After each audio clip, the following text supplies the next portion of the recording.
Hello and welcome everybody to another StarCraft 2 game cast by Glitch. Today I'm bringing to you a TVP on Metalopolis. This is actually going to be game 1 of a best of 3. If you recognize these two players and this particular map, then you may have watched the NASL because that is where this match is from. This is a match that I actually missed. I was actually attending NASL, but I missed the first few matches on that Friday that it started, so I decided I would cast these games just because I thought it'd be a lot of fun to watch them and cast them as well. So, like I said, this is going to be a TVP on Metalopolis, and spawning in the 6 o'clock position as the yellow Terran, we have TSLPuMa.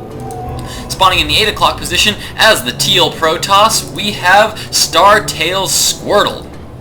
Now, I won't spoil too much of the NASL for you guys. I was going to talk about the NASL just a little bit, but on second thoughts, I think I'm going to change my mind, and I'm going to leave it completely open. I'm not going to spoil anything about who won NASL or anything, just in case you haven't actually seen the matches. It was actually just recently that all the replays from NASL did get released. I don't know if they were always planning to release them, but they've definitely all been released here, or at least a lot of them have been released here within the past couple of days. If you've been watching SC2rep.com, then there are a lot of the NASL replays there that you can find and download and watch, because there were so many good games from NASL. So yeah, if you want to see some more games from NASL, either go find the VODs already up that were cast by Day9 and In Control Retorp, a whole bunch of other people, and track them down, watch them, because there were some amazing games there at NASL.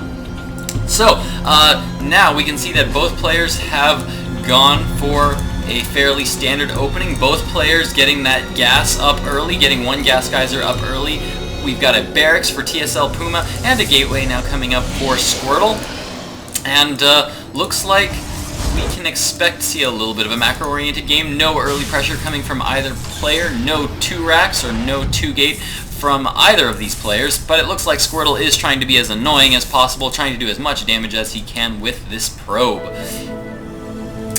Looks like Puma is now going to be sending a scout to the base of STSquirtle, and is going to try to see what he can see. Scout for any kind of cheese, any kind of early forges, anything like that. All he's going to see, though, is some standard play from Squirtle. Got a gateway up, cybernetics core just now coming down, second gas coming down for Squirtle. So there's nothing too special to scout. I'm actually thinking he should come over here and scout these gas geysers. Yes, of course, and here comes Puma now to scout. He does now scout the worker count, and he has scouted the 2 gas geysers that are now mining.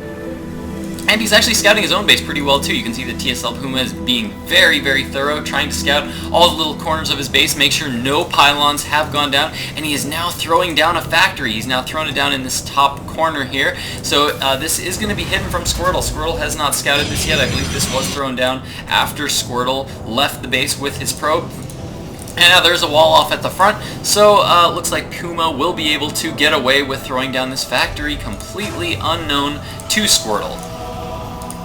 Orbital command now up, and as a second gas now coming up for TSLPuMa. This is a fairly standard timing for a second gas.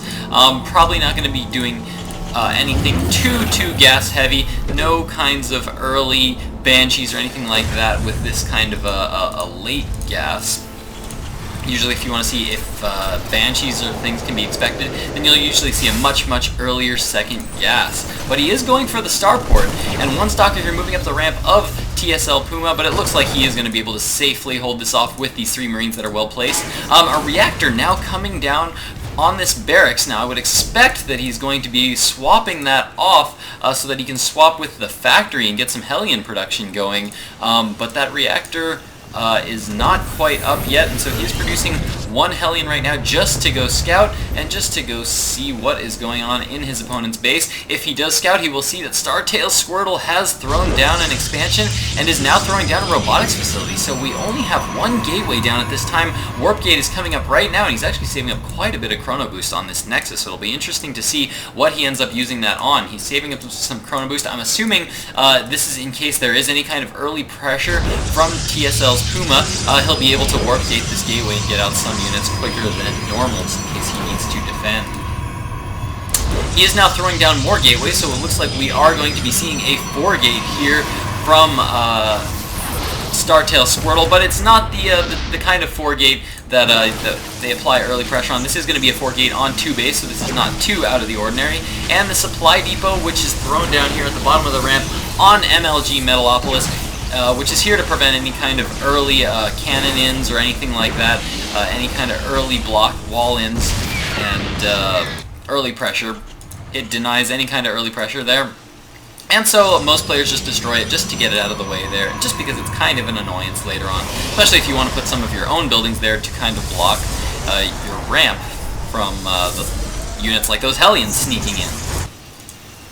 TSLPuMa now going for a very marine tank style of play. His factory has developed a tech lab of its own. It is now researching that siege tech, and the reactor is actually just staying on the barracks, and he's using that to produce some heavy marines there, and 3 more barracks, or 2 more barracks are coming up now, so it looks like we are going to have a total of 3 barracks on the field. And out of the starport, we do have a medevac that is now moving across the field. It was just scouting the base of STSquirtle, but it looks like STSquirtle was able to deny it from doing too much scouting information. The observer is now in the base of TSLPuMa though, and Squirtle has seen that Puma is going to be going for this marine siege tank style of play, and is scouting everything that's going on. He is also seeing that there is no expansion yet here from Puma, so it looks like Puma's going to be going out for a fairly big attack here pretty soon, and he's going to really need to do some damage if he is going to want to win this game, because as you can see, STSquirtle is already getting pretty well saturated on his natural expansion. His 4 warp gates are now up. He's now getting a couple of immortals that are going to be here in time to defend this attack, so man, Squirtle's economy is really booming right now. Puma's going to really need to do some good damage with this small force of units. And it looks like the units for Squirtle are now moving in. Squirtle is currently supply blocked. He can't produce any more units, but he does kind of have a lot of units out here. These sentries can throw down some good force fields. They have a lot of energy. They've been up here for quite a while, so he's going to be able to get some good splits off, hopefully with some good unit control. All the SCVs being pulled now. Only a few SCVs left mining in the base. All the SCVs coming, so this is kind of an all-in for TSLPuMa. If he fails this attack, he will be expected to GG, because there won't be a whole lot he can do to keep up with this 2-base Protoss.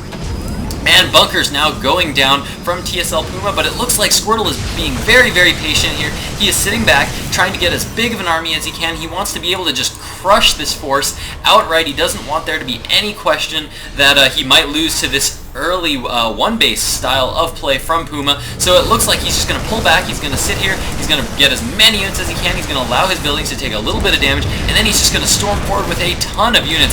Puma, he needs to be careful though, because Puma looks like he's getting ready to poke into the base, and all the probes being pulled for Squirtle. Squirtle moving in with all his units, trying to stop the forces of Puma, but these siege tanks are doing a whole lot of damage. But man, those zealots are just so good, such good armored units moving in here, dealing a lot of damage. But man, these good force fields here from Squirtle actually kind of ended up doing more damage than anything, just because they kind of, in the end, kind of prevented his own units from moving in and getting a good surround on those siege tanks. So those siege tanks did a lot of damage, and holy cow, Puma actually able to get a win off of Squirtle there with that push. Very nice timed push there by Puma, despite Squirtle's very good patience and his just his overall excellent patience, holding back, producing as many units as he can to try to crush that force. He just was not able to get up quite enough, didn't get off quite the force field that he really needed to get off to take out all those siege tanks and marines, and Puma takes game 1. This means that we are going into game 2 to see